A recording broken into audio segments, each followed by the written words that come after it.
Nadie como Dickens retrató el alma del pueblo inglés y el espíritu de la ciudad de Londres. Sus paisajes, sus rincones, la melancolía de sus gentes o su sentido del humor están reflejados en el escaparate de personajes que nos ha dejado este escritor incansable que a fuerza de trabajo y constancia luchó para escapar de la miseria y convertirse en una estrella.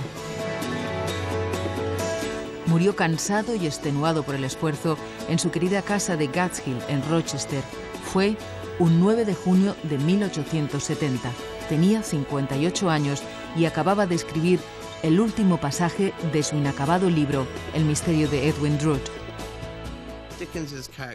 Los personajes de Dickens tienen un potencial simbólico extraño, al igual que un potencial humano.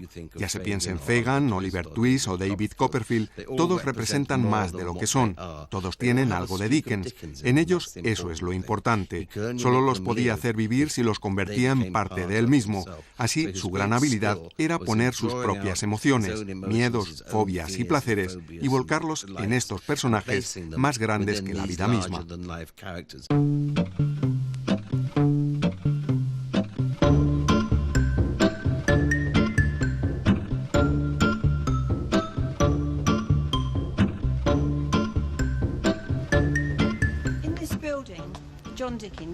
En este edificio fue donde John Dickens, el padre de Charles Dickens, trabajó como contable. Charles Dickens visitaría aquí a su padre, jugaría por sus jardines y vería todo tipo de cosas mientras estuvo aquí siendo un chaval.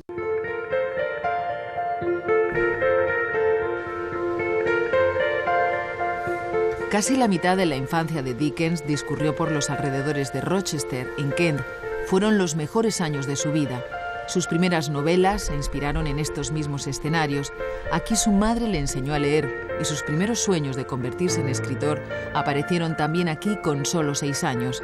La imagen de los muelles, los veleros y el sonido de las mareas le acompañaron hasta el final.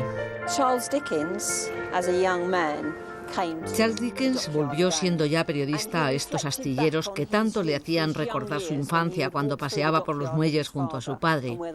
Escribió sobre los nuevos avances que vio, los barcos que se estaban construyendo con la más moderna tecnología. Años más tarde, ya mayor, volvió de nuevo y trajo a su hija. Aquellos recuerdos de su juventud fueron su inspiración.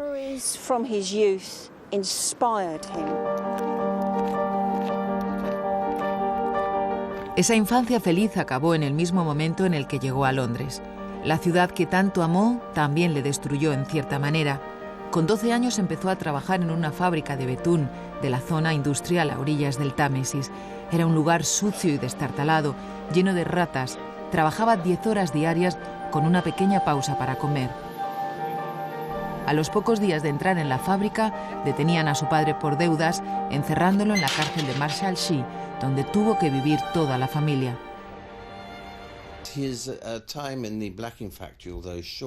Ese tiempo en la fábrica de betún, aunque corto, fue para él especialmente doloroso y de fracaso. Se vio a sí mismo perdido, olvidado. De niño era abierto e inocente, pero sus primeros años en Londres le lanzaron al abismo del que nunca se recuperó del todo. Esos recuerdos le acompañaron siempre y fueron el origen de los temas y personajes de sus obras de ficción.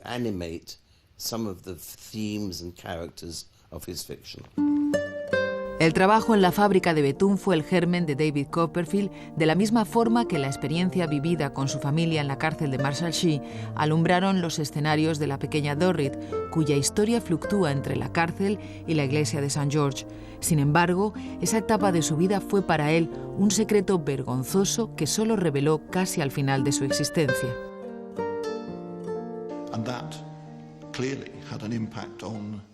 Todo eso tuvo un enorme impacto en su trabajo posterior y en su actitud ante las personas. Con esa extremadamente fuerte conciencia social que desarrolló en toda su obra, no solo en sus novelas y en sus artículos periodísticos, sino también en su vida, lo que le llevó a participar en numerosas actividades filantrópicas y a apoyar instituciones por las que se preocupaba. Difícil separar la vida real de la ficción. En esa sociedad que cambiaba a tanta velocidad en plena revolución industrial, Dickens fue también un excelente periodista y cronista parlamentario. En todos los semanarios y diarios en los que trabajó y que él mismo fundó, como el Daily News, o a lo largo del año, atacó la corrupción política, denunció la explotación obrera, el abuso infantil y el sistema educativo y de caridad. Dickens dio forma a la imagen que tenemos de Londres. Londres es básicamente una ciudad victoriana. Si sabes dónde mirar, puedes encontrar el rastro de Dickens en muchas partes.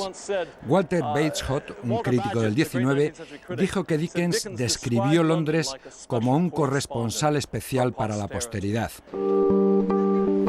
En este Londres del siglo XXI, Dickens sigue vivo en muchas de sus esquinas. Los bares donde bebió y discutió con sus amigos siguen abiertos. Los barrios en los que vivió conservan la arquitectura georgiana o victoriana, o los muros que recorría durante sus largos paseos nocturnos cuando el insomnio lo atacaba. Caminaba obsesivamente de un extremo a otro de la ciudad. No le parecía raro estar andando a las 11 de la noche durante casi 40 kilómetros de Londres a Kent, donde estaba su casa de campo. Hacía este viaje 2 o 3 veces a la semana. Era un caminante incansable. You'll want all day tomorrow off, I suppose. Well, if it's convenient, Mr. Scrooge. Pip, el señor Scrooge, Oliver Twist, David Copperfield, la pequeña Nell, el señor Danby o Nicholas Nickleby son solo algunos de los casi 2000 personajes creados por Charles Dickens. Todo un universo de hombres y mujeres y niños que todavía hoy fascinan a grandes y pequeños. Sus historias, cientos de veces adaptadas al cine, el teatro o la televisión, cobran vida también en este parque temático de Rochester. Aquí vienen personas que conocen muy bien sus novelas, pero también hay otras que vienen con niños que pueden no haber escuchado a Charles Dickens. Por eso, cuando están aquí, conocen sus historias. Esperamos que eso les sirva para interesarse por él y descubrir que hay muchos libros escritos por Dickens, y que eso haga que les interese, los aprecien y las mantengan vivas. Artículo tras artículo, obra a obra, Dickens se convirtió en toda una celebridad, un fenómeno de masas que desde su primer libro se ganó el fervor de los lectores.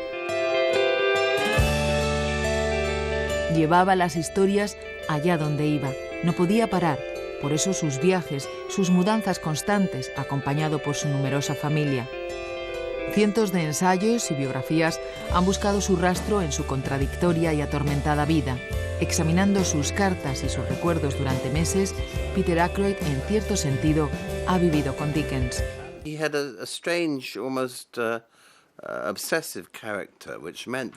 Tenía un carácter extraño, casi obsesivo. Era muy alegre y generoso con sus amigos, pero podía retraerse fácilmente en sí mismo y quedarse callado, raro y cabezota. Su relación con sus hijos y su mujer siempre fue difícil. Quería tener el control y el destino de sus vidas. Quería dirigirlo todo, y eso le causaba problemas con los hijos. Fuera de su familia todo era admiración, sobre todo entre el mundo de los artistas. Dickens fue un autor tremendamente visual. Como en todas las aventuras de su vida, insistió en fijar el rumbo que había de seguir y ni los dibujantes más famosos pudieron hacer prevalecer sus opiniones cuando Dickens todavía era un autor desconocido y firmaba bajo el seudónimo de Poe. Sabía qué imágenes le gustaban y cuáles no. Describió tan exhaustivamente sus personajes que toda la imaginería dickensiana fue una inagotable fuente de inspiración para los artistas victorianos de la época. Dickens es un escritor muy visual. Los personajes que creó tienen una presencia real. La gente se los puede imaginar. Eso es algo que inspiró mucho a los artistas, como pasó con la pequeña Nelly que tenemos aquí. Hay muchos cuadros inspirados por ese personaje en concreto. Creo que las descripciones de Dickens son tan exactas que es como si viera a los personajes delante de él. No son abstractos, tienen mucha realidad. Los últimos 12 años de su vida, divorciado ya de su mujer Catherine y enamorado de la actriz Ellen Ternan, los pasó organizando sus famosas giras de lectura por todo el país y los Estados Unidos. Eran funciones cuidadas al detalle, espectáculos en los que Dickens encandilaba al público que guardaba enormes colas para escuchar sus historias. Una multitud entregada que lloraba y reía en cada actuación.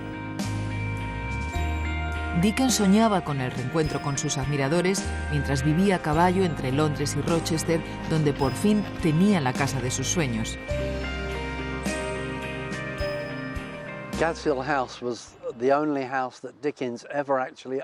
La casa de Gas Hill fue la única que Dickens tuvo en propiedad. Sí, vivió aquí una serie de años. Escribió mucho aquí, en el estudio y en el chalet suizo, al otro lado de la carretera. Así que fue una casa que le encantaba. De niño había estado aquí con su padre, y su padre, o eso nos han dicho, le dijo que si trabajaba duro, un día podría ser suya. Y eso hizo. Falleció en pleno apogeo de la vida victoriana. Cuanto más grande es el hombre, más sencilla la ceremonia, dijo Dickens antes de morir, pero su fama le sobrepasaba. Le enterraron en la abadía de Westminster, junto a los bustos de Shakespeare y Milton, los restos de quien un día escribió: era el mejor de los tiempos, era el peor de los tiempos, la edad de la sabiduría y también de la locura, descansan en el rincón de los poetas.